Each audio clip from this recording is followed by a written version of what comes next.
மன்னரை உலகம், அதாவது இந்த உலகத்துக்கும் மறுமை நாளுக்கும் சரிங்களா, கியாமத் ஏற்படும் வரையும் அது வரையும் ஒரு உன்னர் வாழ்க்கை இருக்குது. அதுதான் என்ன வாழ்க்கை சொன்னால் மன்னரை உலகம் சரிங்களா. ஆலமுல் பர்ஸா மன்னரை உலகமாக இருக்குது. அதாவது கப்ரில் நம்மளை அடக்கம் பண்ணதுக்கப்புறம் இருக்கக்கூடிய உலகத்தை சொல்கிறாங்க சரிங்களா. இப்போ வந்து ஒரு மனிதர் இறந்துட்டாங்க, இறந்ததுக்கப்புறம் அவங்க அடக்கப்பட்டாலும் சரி அடக்கப்படாமல் இருந்தாலும் சரி என்னது, அதாவது அடக்கப்பட்டு மண்ணோடு அடக்கப்பட்டிருந்தாலும் சரி அவங்க மற்ற நிலைமையில் மூத்தாக இருந்தாலும் சரி, அந்த எந்த நிலையில் இருக்காங்களோ அதே நிலையில் 2 திடுக்கிடும் மாணவர்கள் அவங்களுக்கு முன்னாடி வந்து என்னது அவங்கள்ட்ட வந்து கொஷின் கேட்பாங்க. அந்த மாணவர்கள் எப்படி இருப்பாங்க அப்படின்னு சொன்னால் கருப்பு நிறமும் நீல நிற கண்களும் கொண்டவங்களாக இருப்பாங்க.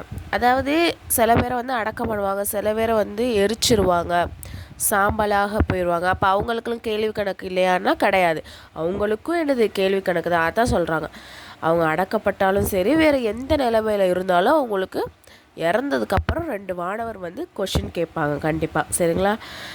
அவங்க அதாவது அந்த ஒரு மாணவருடைய பேர் முன்கர், மற்றொரு மாணவர் பேர் வந்து நக்கீர் சரிங்களா. அவங்க என்ன கொஷின் கேட்பாங்க அப்படின்னு சொன்னால், உன்னுடைய இறைவன் யார், உன்னுடைய மார்க்கம் என்ன, முகமது பற்றி உனது கருத்து என்ன, இதுதான் கேட்பாங்க. அந்த மரணச்சோரை வந்து முக்மினா நல்ல அடியாராக இருந்தார் அப்படின்னு சொன்னால் அவங்க கேட்ட கேள்விக்கெலாம் கரெக்டான பதில் சொல்லிடுவாங்க. அதாவது என்னுடைய இறைவன் அல்லாஹ், அப்புறம் என்னுடைய மார்க்கம் இஸ்லாம், முகமது நபி வந்து என்னது அல்லாவின் தூதராக இருக்காங்கன்னு சொல்லிட்டு சரியான பதிலை சொல்லிடுவாங்க. அப்போ அவங்களுக்கு என்ன ஃபஸ்ட்டு காட்டப்படும்னா நரகத்தை காட்டப்பட்டு, நீ இந்த இடத்துக்கு தான் போக வேண்டியது, அல்லாஹ் வந்து என்ன பண்ணிட்டான் உன்னைய வந்து பாதுகாத்துட்டான் அப்படின்னு சொல்லிட்டு 2வது சொர்க்கத்தை காட்டிட்டு என்ன பண்ணுவாங்கன்னா அதோடைய நறுமணம் வந்து அவங்க மேலே வீசும். அதே மாதிரி அவங்க என்னது அந்த சொர்க்கத்துலேருந்து காற்றுகள்லாம் வந்து அவங்களுக்கு வந்து வீசப்படும் சரிங்களா. இப்போ வந்து நல்ல அதாவது ஹாப்பியாக அவங்க இருப்பாங்க. அவங்களுக்கு வந்து அவங்களுடைய செஞ்ச நல்ல அமல்கள்லாம் அவங்களுக்கு வந்து கூட வந்து நிற்கும், நன்மையாக வந்து நிற்கும். அப்போ அவர் வந்து மகிழ்ச்சியில் என்ன சொல்வார் அப்படின்னு சொன்னால், யாரெல்லாம் அதாவது கியாம குடும்பத்தினுடன், அதாவது ஹூருல் ஈன் மற்றும் அதன் பாக்கியங்களுடன் நான் வந்து என்னது சென்று சேர்ந்து கொள்கிறேன் அப்படின்னு சொல்லிட்டு அவர் சொல்லுவார். அதே இறந்தவர் வந்து கெட்டவங்களாக இருக்காங்க அப்படின்னு சொன்னால் அவங்க வந்து முன்கரும் நக்கீருடைய எல்லா கேள்விக்கும் அவங்க என்ன பண்ணுவாங்க, பெரும் மூச்சு விடுவாங்க. அவங்களால எந்த பதிலுக்குமே, அதாவது எந்த கேள்விக்குமே அவங்களால பதில் சொல்லவே முடியாது. அப்போ வந்து அவங்களுக்கு வந்து முதல்ல எதை காட்டப்படும், சொர்க்கத்தை காட்டப்பட்டு, நீ வந்து ஈமான் கொண்டு நற்செயலை செஞ்சுருந்த அப்படின்னு சொன்னால் உனக்கு இந்த இடம் கிடச்சிருக்கும். ஆனால் வந்து நீ அப்படி பண்ணலை, அதனால் வந்து நீ என்னது நரகம் தான் உனக்கு அப்படி சொல்லிட்டு என்ன பண்ணணும், நரகத்தை காட்டப்பட்டு அதனுடைய வேதனை வந்து அவங்களுக்கு காட்டப்படும். அதனுடைய நெருப்பு வந்து அவங்க மீது வீசக்கூடியதாக இருக்கும். அப்போ வந்து நரகத்துடைய கதவுகள் திறக்கப்பட்டு வானவர்கள் வந்து இரும்பாலான சம்பட்டியால் வந்து என்ன பண்ணுவாங்களாம், அவங்கள வந்து அடிப்பார்கள். அந்த சத்தத்தை வந்து இறந்தவங்களை வந்து 2 மாணவர் என்ன பண்ணுறாங்கன்னா சம்பட்டியால் அடிக்கிறாங்க. அந்த சத்தத்தை வந்து மனிதர்களும் ஜின்களும் தவிர மற்ற எல்லா உயிரினங்களுக்குமே அந்த சத்தம் என்னது கேட்கும் சரிங்களா. மனிதனாலும் ஜின்களால் மட்டும்தான் அந்த சவுண்டை வந்து கேட்க முடியாது. அதுக்கப்புறம் வந்து கப்ரு வந்து அவங்கள என்ன பண்ணும், நெருக்கும். அவரின் இருபக்க விழாக்களும் என்ன ஆயிரும், ஒன்றோடு ஒன்று சேர்ந்து கொள்ளும். அதற்கு பின் அவலட்சணமான தோற்றமும் அழுக்கான ஆடையும் அணிந்த துர்நாற்றம் உள்ள மனிதன் உருவில் அவனுடைய செயல் எல்லாமே என்னது அவனுக்கு முன்னாடி கொண்டு வரப்படும். அதாவது அருவருப்பான உடல்லையும் துர்நாற்றமுடையும் ஒரு மனிதர் மாதிரி அவன் செஞ்ச கெட்ட செயல்லாம் அவனுக்கு முன்னாடி வரும் அப்படின்னு சொல்கிறாங்க சரிங்களா. இந்த வேதனை வந்து எப்போ வரை நடக்கும் அப்படின்னு சொன்னால், எப்போ கியாமத் நாள் வருதோ அப்போ வரையும் அந்த கப்ரில் வந்து இந்த தீயவருக்கு இந்த தண்டனை வந்து வழங்கப்பட்டுக்கிட்டு இருக்கும். அதாவது நரகத்துலேருந்து அவங்களுக்கு நெருப்பு வீசப்படுறது, அந்த வானவர்கள் வந்து தண்டனை கொடுக்கறது எல்லாமே அதே மாதிரி தான் சேம் வந்து சொர்க்கவாசிகளுக்கும் என்னது நல்லவங்களுக்கு வந்து சொர்க்கத்தை திறக்கப்படுதில்ல, அவங்களுக்கும் என்னது கியாமத் நாள் வரை அந்த இன்பத்திலேயே அவங்க வந்து மண்ணறையில் இருப்பாங்க.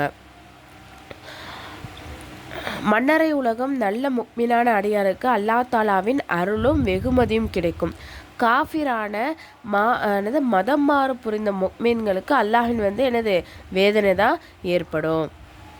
அல்லாஹ்வுடைய வெகுமதியும் வேதனையும் இறந்தவர்கள் உடல் உயிர் இரண்டிலும் ஏற்படும். அவர்கள் உடல் மண்ணில் புதைத்திருந்தாலும், நெருப்பில் எரித்து கரிந்திருந்தாலும், நீர்கள் மூகியிருந்தாலும், அதாவது என்ன சொல்கிறாங்கன்னா, இப்போ தான் நம்ம முன்னாடி சொல்லியிருந்தோம் இல்லையா, அவங்க என்னது இறந்து போனவங்க உடலில் மண்ணில் புதைக்கப்பட்டாலும் சரி, இல்லை நெருப்பில் எரித்து சாம்பலாக்கி அந்த சாம்பலை பறக்க விட்டுருந்தாலும் சரி, அல்லது மிருகங்கள் தண்ணியில் மூழ்கி இந்த மாதிரி மரணம் அடைஞ்சிருந்தாலும் சரி, அவங்களுக்கு மரணத்துக்கு பின்னாடி நடக்க வேண்டிய அந்த வேதனை, அதாவது கெட்டவங்களாக இருந்தால் வேதனை அணிவிப்பாங்க, நல்லவங்களாக இருந்தால் சுகத்தை அணிவிப்பாங்க. கண்டிப்பாக அவங்க எப்படி இறந்திருந்தாலும் மரணம் அடைஞ்சாலும் அந்த விஷயங்கள் கண்டிப்பாக நடக்கும் அப்படின்னு சொல்கிறாங்க.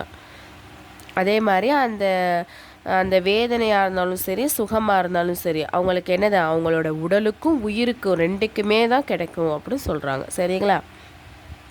ஆனால் நம்மளுடைய அறிவை வச்சு விளங்கிக்க முடியாது அது எப்படி நடக்கும்.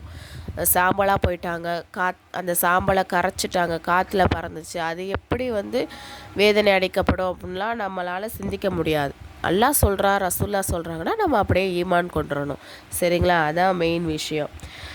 இறந்தவருக்கு கியாமத் நாள் வரை தினமும் காலையிலும் மாலையிலும் அவங்க நல்லவங்களாக இருந்தாங்கன்னா சொர்க்கத்தை காட்டப்பட்டு அதோடைய சுப செய்தி அவங்களுக்கு சொல்லப்பட்டுக்கிட்டே இருக்கும். அதே தான் அதாவது கெட்டவங்களாக இருந்தாங்கன்னா நரகத்தை காட்டப்பட்டு அதோடைய வேதனைகளும் இதுவும் அவங்களுக்கு காட்டப்பட்டுக்கிட்டே இருக்கும். இதான் முஸ்லீம்களுடைய நம்பிக்கையாகவும் இருக்குது. அதை நம்ம ஈமான் கொள்வது ரொம்ப ரொம்ப அவசியம்.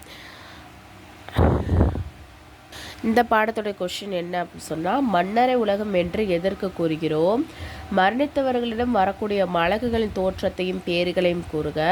மரணித்தவர்களிடம் மலக்குகள் என்ன கேள்வி கேட்பார்கள்? 4வது கொஷின் ஈமான் கொண்டவர்களுடன் மன்னரையில் எவ்வாறு நடந்து கொள்ளப்படும்? 5வது காஃபிர்களுடன் மன்னரையில் எவ்வாறு நடந்து கொள்ளப்படும்? 6வது மன்னரையில் அல்லாவின் வெகுமதியையும் வேதனையும் மரணித்தவரின் உடலில் ஏற்படுமா அல்லது உயிரினும் மீது ஏற்படுமா? இதான் கொஷின்.